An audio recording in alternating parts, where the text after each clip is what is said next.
बिस्मिल्लाहिर्रहमानिर्रहीम। अस्सलाम वालेकुम। मैं हूं साबिर हुसैन और आप देख रहे हैं सेक्रेड टीचिंग। जब हज़रत आदम अलैहिस्सलाम और हज़रत हव्वा ने दुनिया में हिंदुस्तान को अपना मस्कन बनाया तो हज़रत हव्वा हामला हुई और एक बेटे और एक बेटी को जन्म दिया, जिनके नाम काबील और अकलीमा रखे। अकलीमा बहुत खूबसूरत थी। फिर हज़रत हव्वा हामला हुई और एक बेटा जिसका नाम हाबील और एक बेटी जिसका नाम गाज़ा रखा को जन्म दिया। गाज़ा खूबसूरत ना थी। रिवायात में तहरीर है कि हव्वा ने 120 बार बच्चों को जन्म दिया और बाद रिवायात में है कि 180 बार हामला हुई और बच्चों को जन्म दिया और हर बार जुड़वां बच्चे पैदा किए।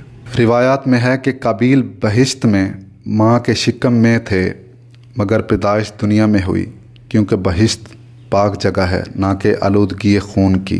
जब हाबील और काबील दोनों बड़े हुए तो एक दिन हज़रत जिब्राईल अलैहिस्सलाम हज़रत आदम अलैहिस्सलाम के पास तशरीफ़ लाए और कहा कि खुदा ताला ने आप पर सलाम भेजा है और कहा है कि दोनों भाइयों की शादी दोनों बहनों के साथ कर दो, यानी काबील की शादी हाबील की बहन से और हाबील की शादी काबील की बहन से कर दो। इस पर हज़रत आदम अलैहिस्सलाम ने दोनों बेटों को बुलाया और उन्हें अल्लाह का हुक्म सुनाया।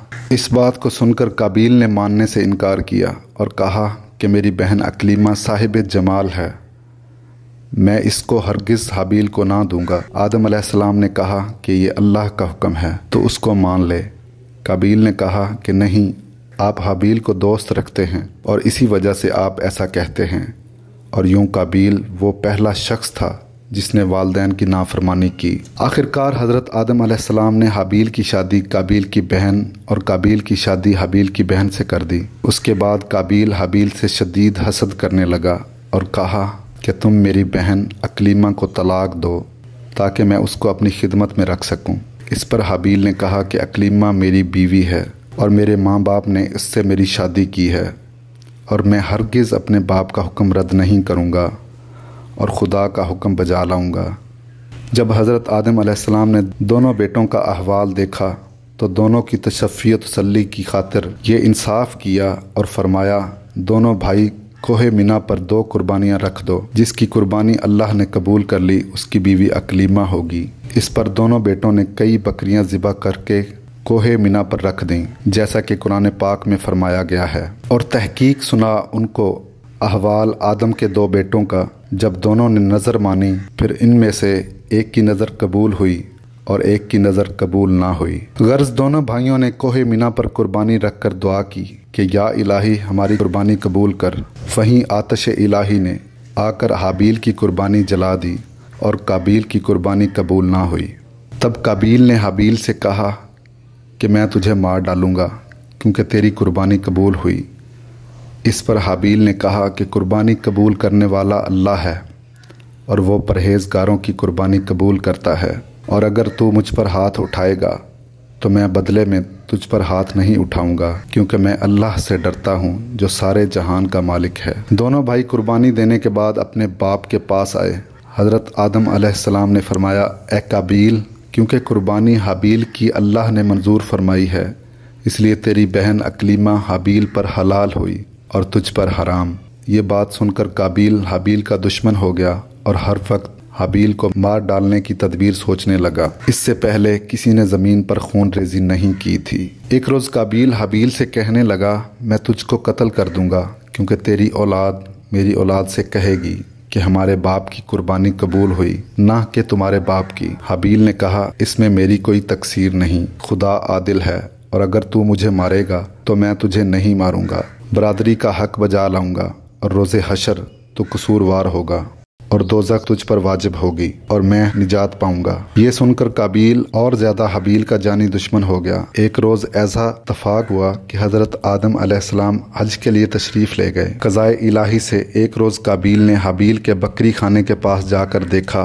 वो मंगल का दिन था। काबील जानता था कि हाबील उसमें सोता है। उसे तरद्दुद हुआ कि वो किस तरह हाबील को कत्ल करे।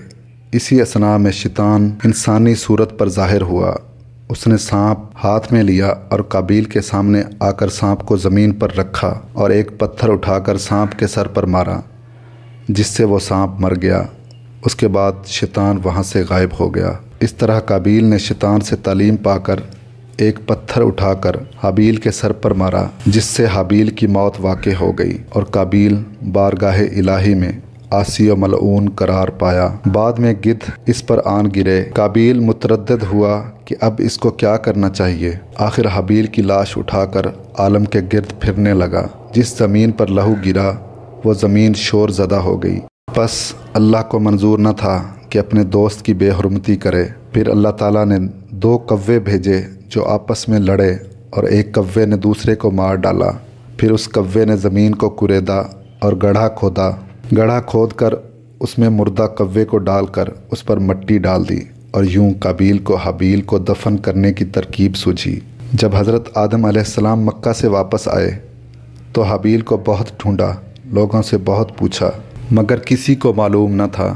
حضرت آدم علیہ السلام نے بیٹے کے فراق میں کھانا پینا سونا سب ترک کر دیا اور شب و روز ان کے غم میں مبتلا رہنے لگے۔ ایک روز صبح کے وقت خواب میں دیکھا کہ حابیل اے پدر پدر پکارتا ہے۔ حضرت آدم علیہ السلام نیند سے بیدار ہو کر زار و قطار رونے لگے اور اسی وقت حضرت جبرائیل علیہ السلام نازل ہوئے تو حضرت آدم علیہ السلام نے جبرائیل سے کہا کہ ہم حابیل کی قبر دیکھنا چاہتے ہیں، قابیل سے ہم سخت بیزار ہیں۔ تب حضرت جبرائیل علیہ السلام نے کہا کہ گریہ زاری نہ کریں، خدا تعالیٰ بھی قابیل سے سخت بیزار ہے۔ اس طرح قابیل بارگاہ الہی میں اور تمام مخلوقات کی نظر میں ہمیشہ کے لیے لعنت و ملامت کا حقدار قرار پایا۔